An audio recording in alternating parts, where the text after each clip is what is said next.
साधु साधु साधु। समन्ता चक्रवालेषु अत्रा गच्छन्तु देवता। सद्धम्मं मुनिराजस्य सुनन्तो सगमुखदम्। धम्मसवनकालो अयं भदन्ता। धम्मसवनकालो अयं भदन्ता। धम्मसवनकालो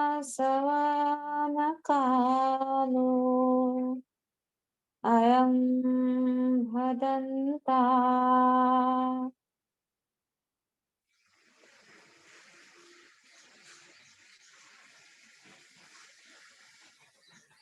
उपस्थित सभी श्रद्धावान उपासक, इस संसार में बुद्ध का उत्पन्न होना बहुत ही दुर्लभ है और दुर्लभ बुद्ध का उत्पन्न होने के बाद हमें धम्म को मिलना, ये भी बहुत दुर्लभ चीज है। तो इस संसार में सभी जीवों को बुद्ध के धम्म की, उनके अनुकंपा की जरूरत है। इसीलिए इतने प्रयास के साथ जो हम लगभग 20 महीनों से धम्ममंगलम द्वारा ये ध्यान साधना ऑनलाइन सेशन का जो नियोजन हो रहा है, इसी के लिए हो रहा है कि संसार के सारे जीवों को बुद्ध की अनुकंपा प्राप्त है। आज भी जो धम्म यहाँ उत्पन्न होने जा रहा है, इस धम्म के बल से सभी जीव, सभी प्राणी सुखी हो, इसीलिए ये अनुमोदन किया है। जैसे कि हम देख रहे हैं कि इस सेशन में अभी हमारा बुद्धानुस्मृति ध्यान शुरू है, यानी कि हम बुद्ध गुणों के ऊपर ध्यान कर रहे हैं। बहुत सारे उपासकों के चित्त में ये सवाल आ सकता है कि बुद्ध गुणों के ऊपर ध्यान करने से हमें क्या लाभ हो सकता है, क्या प्राप्त हो सकता है। क्योंकि हम मनुष्य जीव हैं, तो मनुष्य जीवन में हम जो भी कर्म करते हैं, तो हमेशा चित्त में एक बात रहती है कि इससे हमें कुछ ना कुछ लाभ मिले। ऐसे लोभ युक्त चित्त सर्वसाधारण मनुष्य का रहता है, या फिर शुरुआत में जो ध्यान करते हैं उन साधक का भी रहता है कि हम जो ये ध्यान कर रहे हैं, इस ध्यान से हमें क्या लाभ मिल सकता है। तो उपासक, हम आज देखेंगे कि बुद्धानुस्मृति ध्यान करने से हमें क्या लाभ मिलता है। वैसे तो बहुत बार धम्म देशना में कह चुके हैं हम कि इस पृथ्वी पे बुद्ध का उत्पन्न होना बहुत ही दुर्लभ है, और इस पृथ्वी पर, इस धरती पर हमें मनुष्य का जन्म मिलना ये बहुत दुर्लभ है। उसके बाद धम्म को देखना, धम्म को सुनना, ये तो बहुत दुर्लभ है। और धर्म के मार्ग पर चलने वाले किसी व्यक्ति से मिलना, अरहंत का दर्शन होना, ये भी दुर्लभ है। क्योंकि इन सारे दुर्लभ चीजों के कारण हम हमारी पारमी को पूर्ण कर पाते हैं, और पारमी पूर्ण करने के बाद ही हमें निश्चित ही अरहंत फल का लाभ मिलता है। तो इसलिए ये सब दुर्लभ चीजें हैं जो कि हम कर रहे हैं। लेकिन फिर भी मनुष्य जो सर्वसाधारण व्यक्ति होता है, जो धर्म से परे रहता है, धर्म से दूर रहता है, वो वो ये सोचता है कि अगर मेरे पास धन संपत्ति है, मेरे पास अच्छा परिवार है, मेरी अच्छी जॉब है, मुझे अच्छी नौकरी है, मेरी काया बहुत सुंदर है, तो इसके चलते मैं बहुत सुखी हूँ। इस तरह से सर्वसाधारण व्यक्ति सोचता है। लेकिन बुद्ध कहते हैं कि अपने पास बहुत सारा धन धन होना, धन संपत्ति होना, हमारी काया बहुत सुंदर होना, हमें रहने के लिए अच्छा घर, हमारे पास बहुत महंगी-महंगी गाड़ियाँ, ये जो धन मनुष्य को प्राप्त होता है, ये तो मनुष्य के जीवन में ज़रूरत की चीज़ तो है ही, ये कहीं मात्रा में सत्य भी है। लेकिन इससे भी एक बड़ा सत्य है कि मनुष्य के पास में ऐसा कौन-सा धन होना चाहिए, जिससे हम सुखी हो पाएँ परमानेंटली, मतलब अ, हमेशा के लिए हमें सुख प्राप्त हो, कभी भी हमारे जीवन में दुःख उत्पन्न ना हो, ऐसा सुख प्राप्त हो जो कभी नष्ट ना हो। तो ये सब धन हमें कहाँ मिलेगा? आज से हम 2600 साल पहले जब ये बुद्ध का धम्म उत्पन्न हुआ था, वहाँ से लेके आज तक हम देखते हैं कि मनुष्य जीव जो है, किसी न किसी पीड़ा में कष्टी, दुखी रहते हैं। राग, द्वेष, ईर्ष्या के कारण उनके जीवन में दुःख उत्पन्न होता है। लेकिन इस दुःख से अगर हमें मुक्ति चाहिए, तो वहाँ एक ही एक मार्ग है, वो है धम्म का मार्ग, वो है बुद्ध का मार्ग, संघ को देखना, श्रावक संघ को सुनना।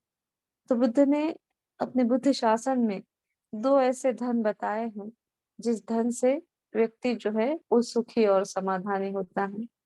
तो पहला धन तो हम सभी जानते हैं, जिसे लौकिक धन कहा जाता है, कि हमारे पास बहुत सारा पैसा है, हमारे पास गाड़ी है, बंगला है, हमारी काया बहुत सुंदर है, हमारा भरा पूरा सारा परिवार है।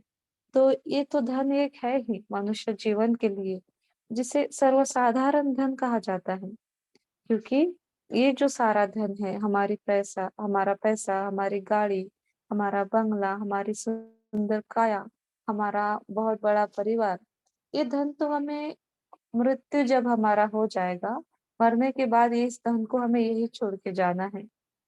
इस संसार में आज तक कोई ऐसा जीव उत्पन्न नहीं हुआ है कि जो इस धन को मरने के बाद भी अपने साथ लेके गया हो। और इस संसार में कोई ऐसा जीव उत्पन्न नहीं हुआ है कि जो मृत्यु से बच पाया हो। इवन कि स्वयं बुद्ध को भी मृत्यु का मरण को स्वीकार करना पड़ता है।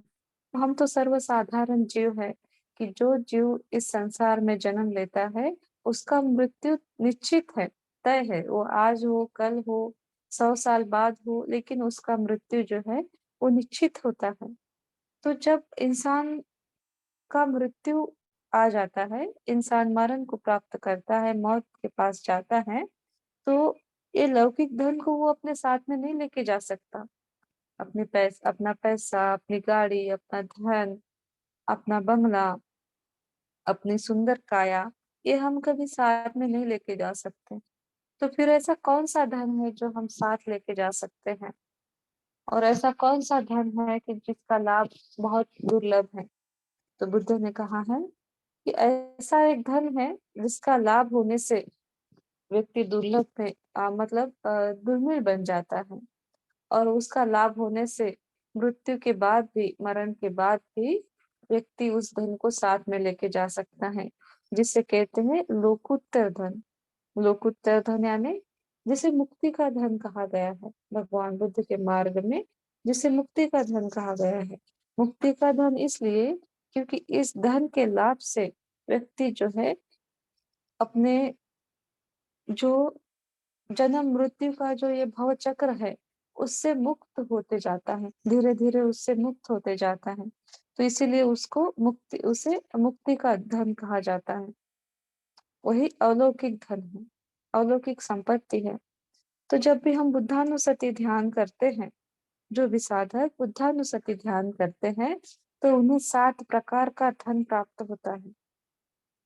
7 प्रकार का धन, एक वितत धन सूत्र है, तो उस धन सूत्र में भगवान बुद्ध ने इस 7 धन के बारे में बताया है कि कौन-सा ऐसा धन है, कि जो हमें बुद्धानुස්සति ध्यान करने के बाद प्राप्त होता है।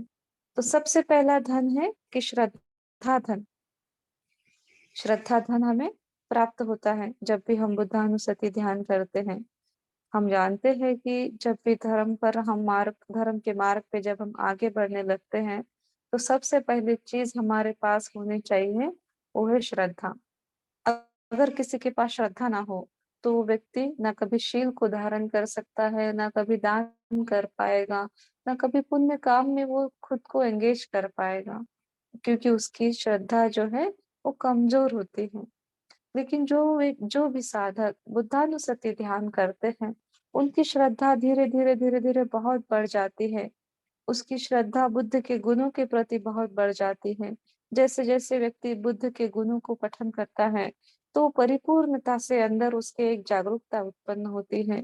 उसके चित्त में करुणा और दया उत्पन्न होती है और वो देख सकता है कि बुद्ध ही अंतिम सत्य है। धर्म ही अंतिम सत्य है और संघ को देखना ही अंतिम धर्म है। इस तरह से वो देखता है, वो समझता है। तो इसीलिए उसको श्रद्धा धन प्राप्त होता है और श्रद्धा धन के कारण वो धम्म के मार्ग पे बहुत आगे बढ़ते जाता है। कितनी भी कठिन परिस्थिति क्यों ना हो, उसकी श्रद्धा कभी कमजोर नहीं होती है। मान लीजिए कि जो भी सर्वसाधारण साधक होते हैं, कभी-कभार ध्यान करते हैं, कभी-कभार विहार में जाते हैं, महीने में 1 आध बार उपोषण धारण करते हैं, तो ऐसे व्यक्ति की जो श्रद्धा होती है, वो कमज़ोर होती है। जैसे-जैसे परिस्थिति बदलती है, उसकी श्रद्धा भी बदल जाती है। मान लो कि उसके जीवन में बहुत बहुत कठिन समय आया है, बहुत संकट उत्पन्न हुआ है, दुःख उत्पन्न हुआ है। तो जब एक व्यक्ति के जीवन में बहुत सारा दुःख उत्पन्न होता है, तो उस समय अगर वो व्यक्ति धम्म में नहीं उसके चित्त में बुद्ध गुण की उसने कभी प्रैक्टिस न की हो, तो उसकी श्रद्धा जो है उस समय कमज़ोर पड़ जाती है। वो ये सोचने लगता है कि अरे! मैंने तो उपोषित किया था, मैंने तो दान दिया था, मैंने तो शील ग्रहण किए थे, फिर भी मेरे जीवन में ये दुःख क्यों है? ये कष्ट क्यों है? इस तरह से सोचकर वो अपनी श्रद्धा को कमज़ोर बनाता है। फिर सोचता है कि चलिए ध्यान करने के बाद भी मेरे जीवन में इतना दुःख और इतना कष्ट है, तो मैं ध्यान करना ही छोड़ देता हूँ। वो इस तरह से सोचता है कि शील पालन करने के बाद भी मेरे जीवन में ये संकट आया है, तो मैं कभी भी अब शील पालन नहीं करूँगा। दान करने के बाद भी मेरे जीवन में ऐसा समय आया है, मैं अब दान करना ही छोड़ दूँगा। इस तरह से परिस्थिति बदलने के साथ मतलब दुःख आने के साथ में व्यक्ति की श्रद्धा जो है वो कमज़ोर हो जाती है। लेकिन जो भी व्यक्ति बुद्ध गुणों को करीब से देखता है, करीब से जानता है, उसके जीवन में कोई भी परिस्थिति क्यों ना उत्पन्न हो, उसकी श्रद्धा कभी कमज़ोर नहीं होती। बल्कि वो कठिन समय में भी ये सोचता है कि कितना अच्छा ये समय है कि मैं मेरे कर्म से मुक्त होते जा रहा हूँ। इस कठिन समय से मैं मुक्त होते जा रहा हूँ और बुद्ध धम्म संघ के बल से ये समय भी आसानी से निकल जाएगा। इस तरह से वो अमाप श्रद्धा और ज़्यादा श्रद्धा उत्पन्न करता है। तो इस तरह से बुद्ध गुण का सराव करने से ऐसे श्रद्धा धन व्यक्ति को प्राप्त होता है।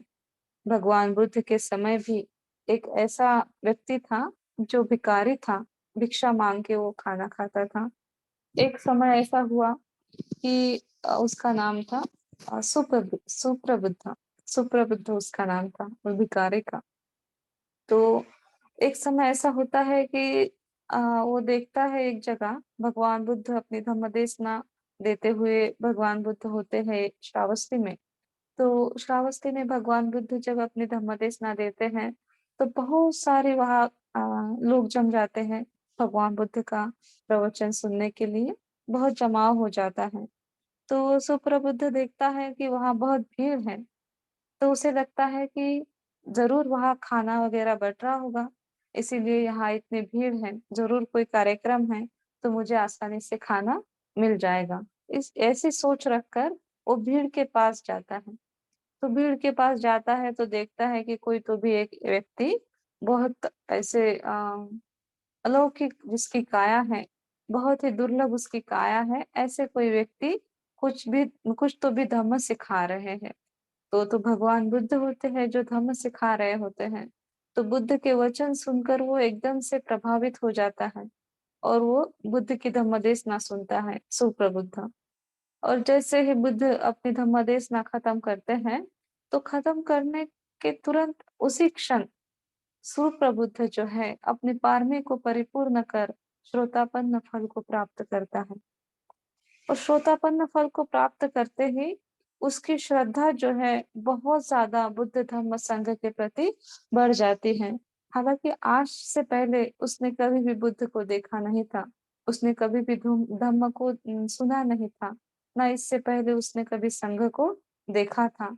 लेकिन अचानक से बुद्ध के वचन सुनकर सुप्रबुद्ध अपनी पारमी को पूर्ण कर श्रोतापन्न फल को प्राप्त कर लेता है और उसकी श्रद्धा बहुत ज्यादा बढ़ जाती है।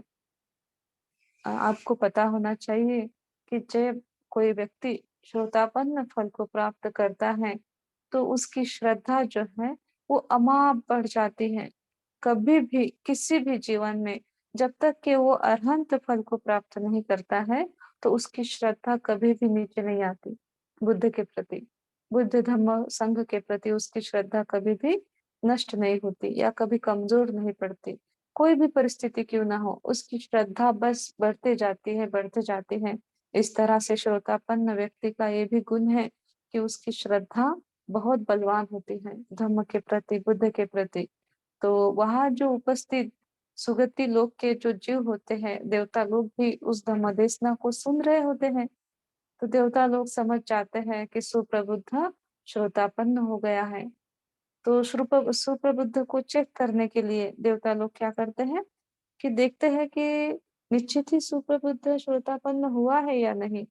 तो कैसे चेक करें सुप्रबुद्ध श्रोतापन्न हुआ है या नहीं, कैसे चेक करें करके, तो देवता लोग क्या करते हैं, सर्वसाधारण मनुष्य के रूप में सुप्रबुद्ध के सामने जाते हैं और उन्हें कहते हैं कि देखिए, हम आपको ना इतना बड़ा धन दे रहे हैं। बहुत सारे सोने सोने चांदी के सिक्के उसके सामने लेके जाते हैं और कहते हैं कि आप ये धन लीजिए और इस धन लेने के बाद में आपको सिर्फ एक ही काम करना है। आप जहां जहां जाओ वहां वहां सिर्फ एक वचन बोलना है कि बुद्ध कुछ अच्छे व्यक्ति नहीं है, बुद्ध का धम्म कोई श्रेष्ठ धर्म नहीं है, बुद्ध जो भी बताते हैं वो कुछ काम का नहीं है, ये तो दुख का मार्ग है, दुखदाई मार्ग है। बस आपको यही बोलते जाना है। सुप्रबुद्ध वो वचन सुनते हैं जो सर्वसाधारण उपासक के भेष में देवता लोग उनके सामने कथन करते हैं कि आपको हम इतना सारा सोना चांदी देंगे, बस आपको जहां भी जाओ आप बस इतने शब्द को उच्चारते हुए जाना है, बोलते हुए जाना है कि बुद्ध कोई सर्वश्रेष्ठ नहीं, बुद्ध का धर्म कोई अच्छा नहीं है, बुद्ध जो है वो अच्छे व्यक्ति नहीं है, वो जो भी सिखाते हैं उससे दुख उत्पन्न होता है, दुख उत्पन्न होता है। ये आपको बोलते जाना है। तो सुप्रबुद्ध अचानक से कहते हैं कि हे मानव, आप जो भी हैं, मैं आपको नहीं जानता हूँ, लेकिन आप मुझे जो बोल रहे हैं कि मैं आपको इतना इतना स्वर्ण मुद्रा दूंगा, तो आपको बुद्ध के प्रति ये बोलना है, तो ये कभी हो नहीं सकता। आप मुझे इस संसार का सारा धन क्यों ना दे दे, इस पूरे धरती पर जितना भी धन होगा उतना भी धन आप मुझे क्यों ना दे दे, लेकिन मैं बुद्ध के प्रति, धम्म के प्रति और संघ के प्रति एक वचन भी गलत नहीं बोल सकता हूँ। इस तरह से सुप्रबुद्ध बोलता है। तो वो जो देवता उपस्थित उनके सामने मनुष्य के बीच में होते हैं, तो बहुत प्रभावित हो जाते हैं उससे कि हाँ, निश्चित ही सुप्रबुद्ध अभी उच्च स्तर को प्राप्त हुआ है। निश्चित ही उसकी श्रद्धा कोई सर्वसाधारण श्रद्धा नहीं, ये श्रोतापन्न व्यक्ति की श्रद्धा है। इस तरह से वो देवता लोग जान जाते हैं। लेकिन फिर भी और एक बार कोशिश करते हैं। सुप्रबुद्ध को कहते हैं कि देखिए, अगर आप बुद्ध के प्रति गलत बोलने लगोगे, धम्म के प्रति गलत बोलने लगोगे, संघ संघ के ऊपर अगर आप दोषारोप करोगे, लोगों को बताओगे कि संघ बहुत खराब है, ऐसा है, वैसा है, ऐसे अगर आप बोलते जाओगे, तो हम आपको बहुत बड़ा राज्य दान में देंगे, वहां का आपको सेनापति बना देंगे। इस तरह से वो सुप्रबुद्ध को कहते हैं देवता लोग। तो सुप्रबुद्ध कहते हैं कि आप मुझे बहुत बड़ा राज्य दान में क्यों ना दे दे, या सारी पृथ्वी मुझे दान में क्यों ना दे दे, या आप मुझे इस सारे धरती का सम्राट क्यों ना बना दें, लेकिन फिर भी मैं बुद्ध धम्म संघ के प्रति एक वचन भी गलत नहीं बोल सकता हूँ। मुझे बुद्ध पर, धम्म पर, संघ पर पूरा विश्वास है। उनका धर्म ही सत्य धर्म है और बुद्ध का धर्म ही सुख को उत्पन्न करता है। उनके धर्म से ही इंसान दुख से मुक्त होता है। और मैं कभी भी ये नहीं, बुद्ध की मैं निंदा नहीं कर सकता। मैंने बुद्ध के अलौकिक धन को प्राप्त किया है। क्या बोलता है? कि मैंने बुद्ध के अलौकिक धन को प्राप्त किया है। ऐसे ही शब्द उसके सुनकर देवता लोग तो अब पूरी तरह से श्योर हो जाते हैं और वो सुप्रबुद्ध के सामने नतमस्तक हो जाते हैं और कहते हैं कि ये श्रद्धा कोई सर्वसाधारण व्यक्ति की श्रद्धा नहीं है। ये अलौकिक श्रद्धा सिर्फ श्रोतापन्न व्यक्ति के चित्त में उत्पन्न हो सकती है। तो इस तरह से हमें समझना है कि श्रद्धा कैसे होती है। बुद्ध धम्म संघ के प्रति हमें भी अपनी श्रद्धा अलौकिक श्रद्धा बनानी है। हमें सर्वसाधारण श्रद्धा नहीं तो हमें अलौकिक श्रद्धा उत्पन्न करनी है और अलौकिक श्रद्धा उत्पन्न करने के लिए हमें कोशिश करनी है। समझ लीजिए कि जिस दिन हमारे चित्त में अलौकिक श्रद्धा उत्पन्न हो जाएगी, उस दिन हमारा चित्त श्रोतापन्न फल को प्राप्त करेगा। तो श्रोतापन्न फल को प्राप्त करना इस संसार में उत्पन्न होके बहुत बड़ा एक दुर्मिल, बहुत ही दुर्लभ एक प्राप्ति है, बहुत बड़ी प्राप्ति है। तो बुद्धानुसति ध्यान करने से हमें ये अलौकिक श्रद्धा प्राप्त होती है। इसीलिए आज जब हमें बुद्धानुसति हम जो ध्यान कर रहे हैं, वो इसीलिए हम आपसे कहते हैं कि बहुत श्रद्धा के साथ में, विश्वास के साथ में दिन भर, दिन और रात, हर समय जो भी आप काम कर रहे हैं, उस समय आपने बुद्धानुसति ध्यान को करना है, जिससे आप में अलौकिक श्रद्धा उत्पन्न हो। तो इस तरह से पहला लाभ हमें बुद्धानुसति ध्यान करने से प्राप्त होता है। दूसरा जो लाभ है हमें बुद्धानुसति ध्यान से प्राप्त होता है, वो है, दूसरा धन जो प्राप्त होता है वो है शील धन। तो जिस व्यक्ति के चित्त में श्रद्धा उत्पन्न होती है बुद्ध धम्म संघ के प्रति, तो उस व्यक्ति को शील धन का प्राप्त होता है। ऐसा धन, जैसे कि हम जानते हैं, एक व्यक्ति के साथ मान लीजिए कि एक बहुत धनवान व्यक्ति है, बहुत धनवान, बहुत संपत्ति है उसके पास, बहुत सारे लोगों को वो दान देता है, सब करता है, सब बहुत सारे कुशल कर्म भी करता है एक धनवान व्यक्ति। लेकिन फिर भी वो निंदा का पात्र बन जाता है। कोई ना कोई व्यक्ति उसकी निंदा जरूर करता है। जो धनवान व्यक्ति है, उसकी निंदा एक ना एक दिन जरूर होती है। जिनको वो धन देता है, वो उसकी वो उसकी प्रशंसा करते हैं। जिसको धनवान व्यक्ति धन नहीं देता है, लोग उसकी निंदा करते हैं। तो एक धनवान व्यक्ति की प्रशंसा भी होती है और निंदा भी होती है, लेकिन एक शीलवान व्यक्ति की कभी भी निंदा नहीं हो सकती।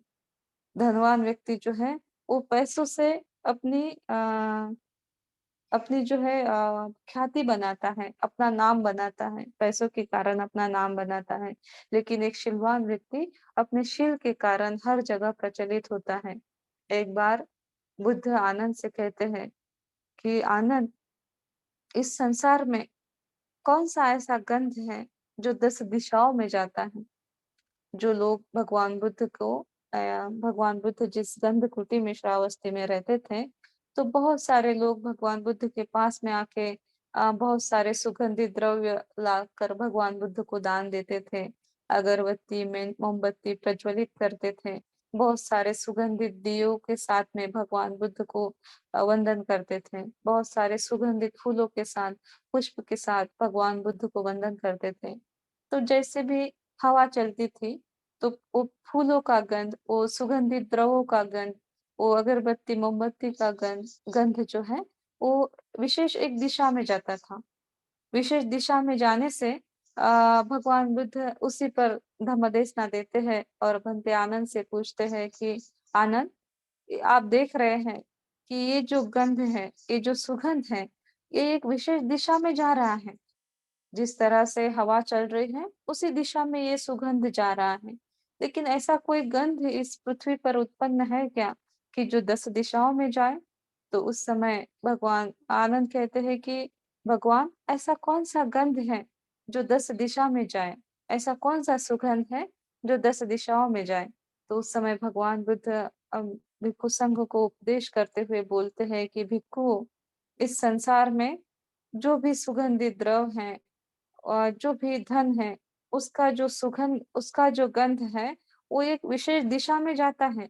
लेकिन जो शीलवान व्यक्ति होते हैं, उनके शील का जो सुगंध होता है, वो 10 दिशाओं में जाता है। उसका कहीं पहुँचने से पहले उसके शीलों का सुगंध, उसका शील गंध वहाँ तक पहुँच जाता है।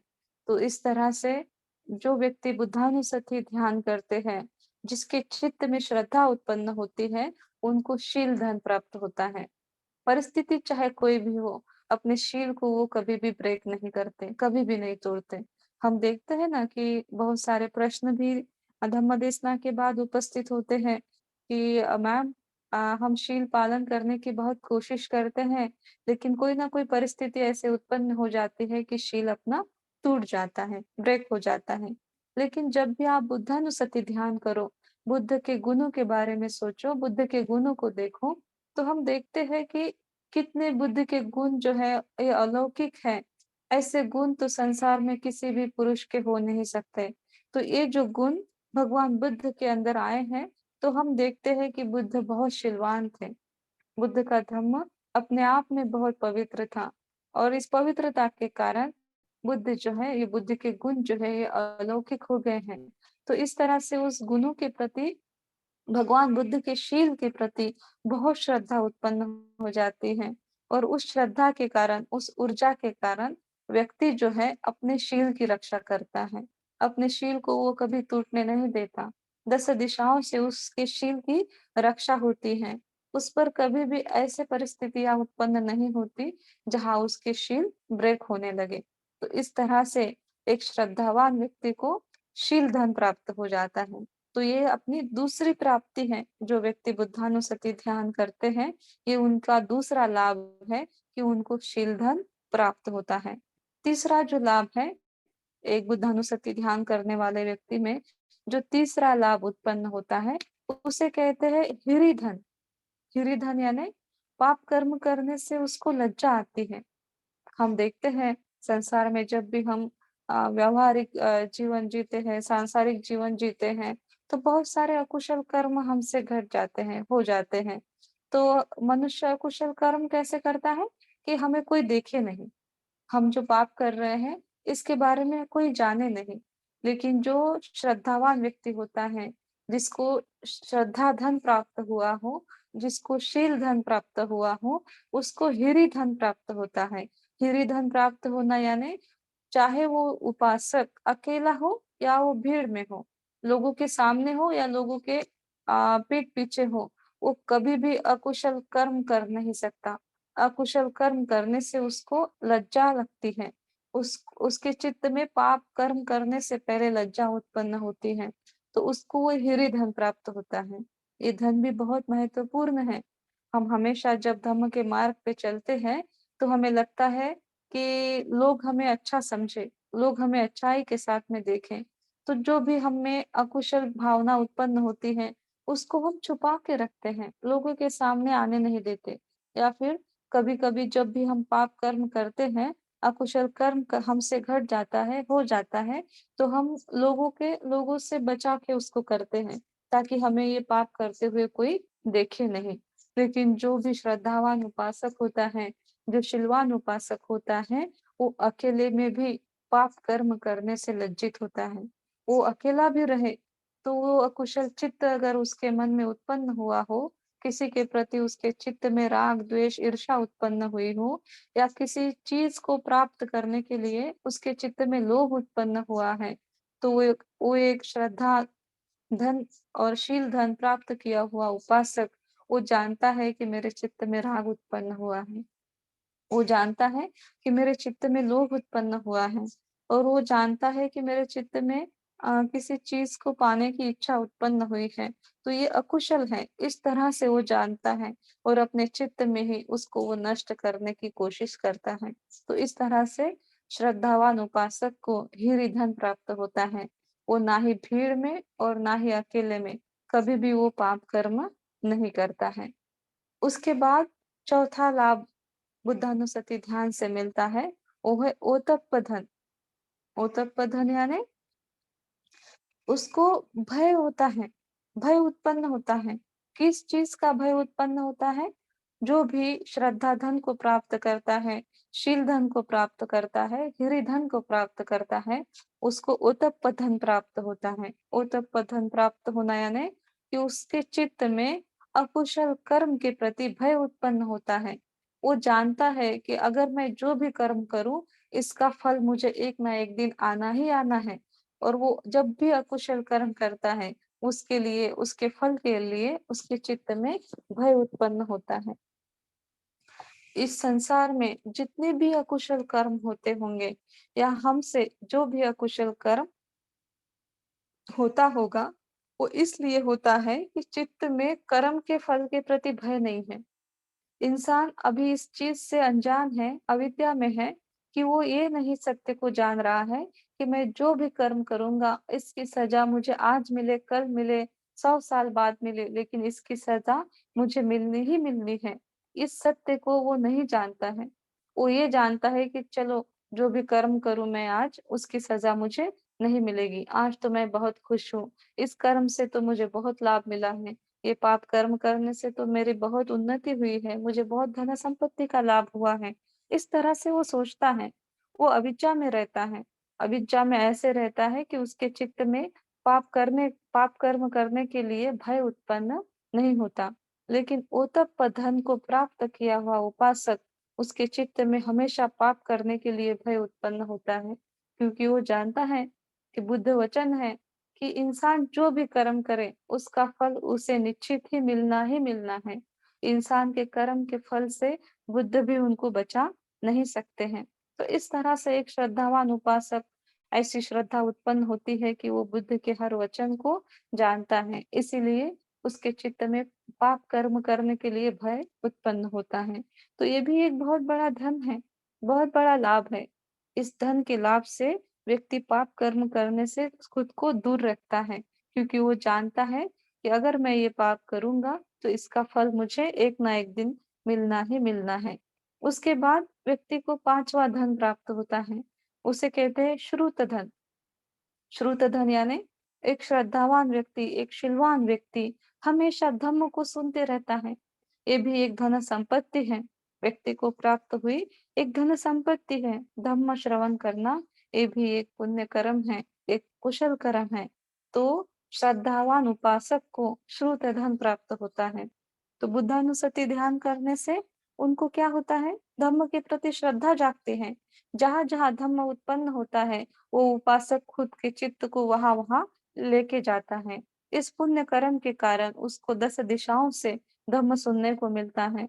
हम देखते हैं कि हमारे इस ग्रुप में हम जो भी श्रद्धावान साधक ध्यान करते हैं, तो बहुत बार बहुत बड़े-बड़े भंते की धम्मदेशना यहाँ ऑर्गेनाइज़ की जाती है। तो हम उनकी धम्मदेशना, उनका लाभ हमें यहाँ मिलता है। जिन भंते को इस संसार में देखना भी दुर्लभ है, उनकी वाणी को, उनके वचन को हम घर बैठ के सुन सकते हैं। तो ये जो धम्म श्रवण का जो धन है, वो धन हमें क्यों प्राप्त हुआ है? क्योंकि बुद्ध धम्म संघ के प्रति हमारे चित्त में श्रद्धा उत्पन्न हुई है। आपने कभी अनुभव किया होगा, जिस घर में आप कभी अरहंत के वचन को सुनते हैं, आप जिस घर में ध्यान कर रहे हैं, उसी घर में कुछ ऐसे व्यक्ति भी उत्पन्न हैं कि जो आप जिस धम्म को सुन रहे हैं, जिस धम्म का आप अनुभव ले रहे हैं, वो उस धम्म से बहुत दूर हैं। क्यों? क्योंकि उनके चित्त में आज भी बुद्ध के प्रति वो अलौकिक श्रद्धा उत्पन्न नहीं हुई है। और उसी के कारण जब भी कभी-कभी फल प्राप्त व्यक्ति के भी धम्म देसना या फिर उनका दर्शन इस ऑनलाइन सेशन के थ्रू जब हमें मिलता है, तो वो उसे भी नहीं देख पाते।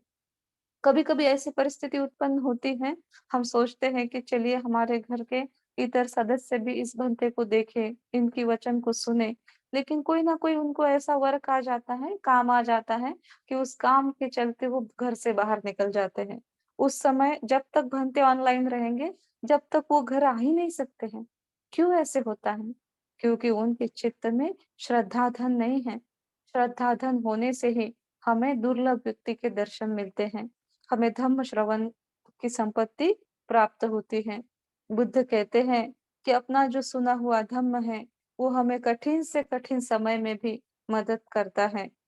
जिस समय धन हमें कोई भी चीज़ से मदद नहीं कर सकता, हमारी संपत्ति जिस समय किसी काम की नहीं होती, उस समय हमारा धम्म ही वहाँ हमारी रक्षा करता है। वहाँ उस समय धम्म ही हमारे काम आता है। तो इसीलिए ये श्रुत धन एक श्रद्धावान व्यक्ति को प्राप्त होता है।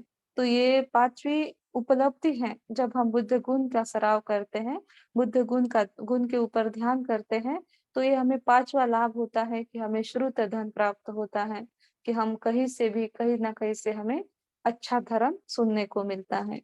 उसके बाद 6वां जो धन है, हमें प्राप्त होता है बुद्धानुसति करने के बाद, वो है जाग धन। जाग धन यानी दान देना। दान देने का जो पुण्य है, उसके स्रोत को बढ़ाना। ये बहुत कठिन धन है। हर किसी के पास ये धन नहीं हो सकता। मान लीजिए किसी का डेली का इनकम 1 करोड़ रुपए भी हो और उसके पास में इतनी संपत्ति हो कि संसार में बहुत बड़ा धनवान वो व्यक्ति हो, लेकिन उसके पास भी ये धन होगा, इसकी कोई गारंटी नहीं है।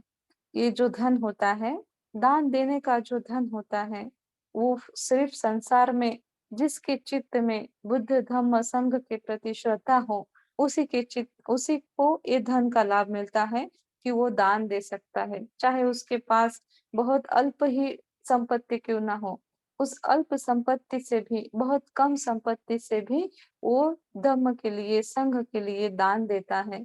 उसके चित्त में दान की भावना उत्पन्न होती है। लेकिन एक व्यक्ति ऐसे होता है कि उसके पास अमाप संपत्ति होती है, लेकिन फिर भी उसके चित्त में दान देने का चित्त उसके मन में उत्पन्न नहीं हो सकता। ये धन उसको प्राप्त नहीं हो सकता। क्योंकि देखिए कि भगवान बुद्ध ने जब 10 पारमिताओं को हमारे कल्याण के लिए रखा है, अरहंत फल के लिए रखा है, तो उसमें सबसे पहली पारमी है दान पारमी, दान उपपारमी, दान परमत्त पारमी। तो अगर हमें अरहंत फल को प्राप्त करना है, तो हमें पहले अपने दान पारमी को पूर्ण करना होगा। तो इसीलिए ये धन बहुत ज़्यादा ज़रूरी है कि हमारे पास में दान देने का चित्त हो। तो इसे जाग धन कहते हैं, जिसे दान देने का चित्त।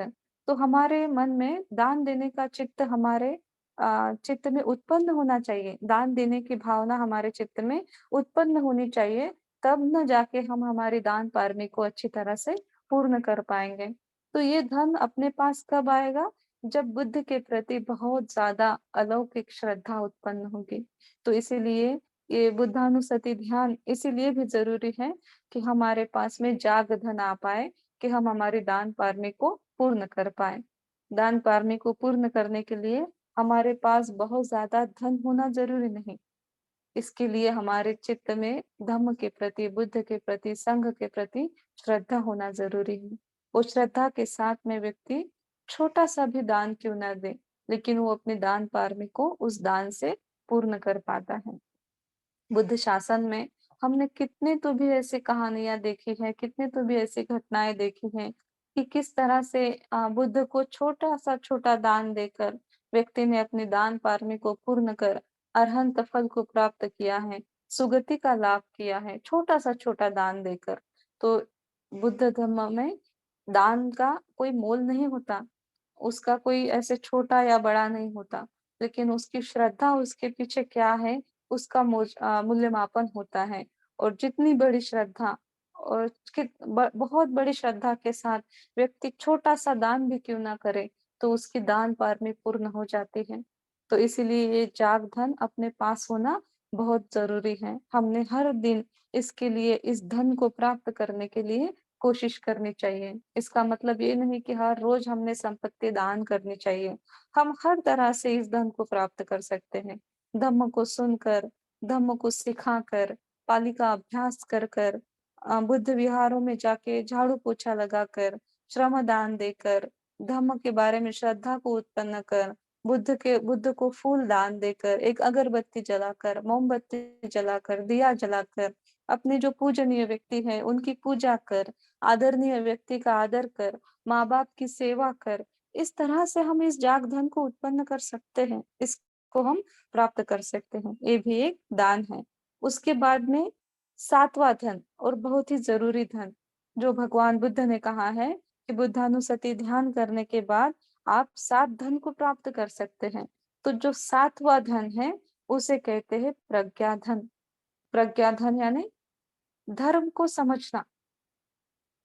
मान लीजिए कि हम बुद्ध शासन में जन्म लिए, हम बुद्ध को देख रहे हैं, अरहंत को देख रहे हैं, अरहंत संघ को सुन रहे हैं, लेकिन हमें धर्म के बारे में समझ ही नहीं है हमारे चित्त में। बहुत बड़ा धर्म को सुन रहे हैं, बहुत धर्म की किताबें पढ़ रहे हैं, बहुत 5-5 6-6 घंटे ध्यान कर रहे हैं, लेकिन धर्म की समझ ही नहीं है हमें, प्रज्ञा ही नहीं है, तो इस सारी चीज़ों से कोई मतलब नहीं होता है। तो धर्म को समझना, प्रज्ञा धन को प्राप्त करना यानी क्या? कि जितना भी धर्म हमें पता है, उस धर्म को पूरी तरह से समझना। क्या समझना है फिर? कैसी प्रज्ञा उत्पन्न करनी है? कि इस संसार में मनुष्य जन्म मिलना दुर्लभ है। अपने कर्म के कारण ही हमें जन्म मिलता है और जो भी जीव इस संसार में जन्म लेता है, उसका मृत्यु निश्चित है। इस तरह से प्रज्ञा को प्राप्त करना यानी धर्म को समझना है। हर चीज़ आज जो हमें दिख रही है, वो एक ना एक दिन नष्ट हो जाएगी। इस तरह से अनित्य भाव को समझना यानी धर्म को समझना है। ये जो भौतिक संपत्ति है, मेरा घर है, बंगला है, गाड़ी है, मेरे पास इतने-इतने धन है, खेती-बाड़ी है, ये सारी भौतिक संपत्ति मुझे एक ना एक दिन यही छोड़ के जाना है। इस सत्य को समझना यानी धर्म को समझना है। हमें इस संसार में आके अलौकिक धन को प्राप्त करना है। इस 7 धन को प्राप्त करना है। कौन से? श्रद्धा धन, उसके बाद में शील धन, हिरि धन, ओतप्प धन, श्रुत धन और जाग धन, प्रज्ञा धन। इस धन को मुझे इस संसार में प्राप्त करना है। इस तरह की प्रज्ञा उत्पन्न करना, इस तरह के भाव उत्पन्न करना यानी धर्म को समझना है। तो इस तरह से जो भी व्यक्ति बुद्धानुसति ध्यान करता है, वो इस 7 धर्म को समझता है, इस 7 धन को प्राप्त करता है और इतनी बड़ी प्राप्ति बुद्धानुसति ध्यान के करने के बाद व्यक्ति को प्राप्त होती है। तो आशा करते हैं कि जो भी उपासक यहाँ इस धर्म को सुन रहे हैं, जो भी उपासक बहुत श्रद्धायुक्त चित्त से ध्यान कर रहे हैं, उनको इसी जीवन में इस 7 धन का लाभ मिले, इस 7 धन को वो प्राप्त करें और वो लोकोत्तर धन से वो इस संसार से मुक्त हो जाएँ, वो सुगतिगामी बने। इस तरह से परमत्त सुख को वो प्राप्त करें और आप सभी को निर्वाण सुख का लाभ मिले, निर्वाण फल प्राप्त हो। इसी मंगल मैत्री के साथ में आज की ये धम्मदेशना यहाँ समाप्त करते हैं। साधु, साधु, साधु।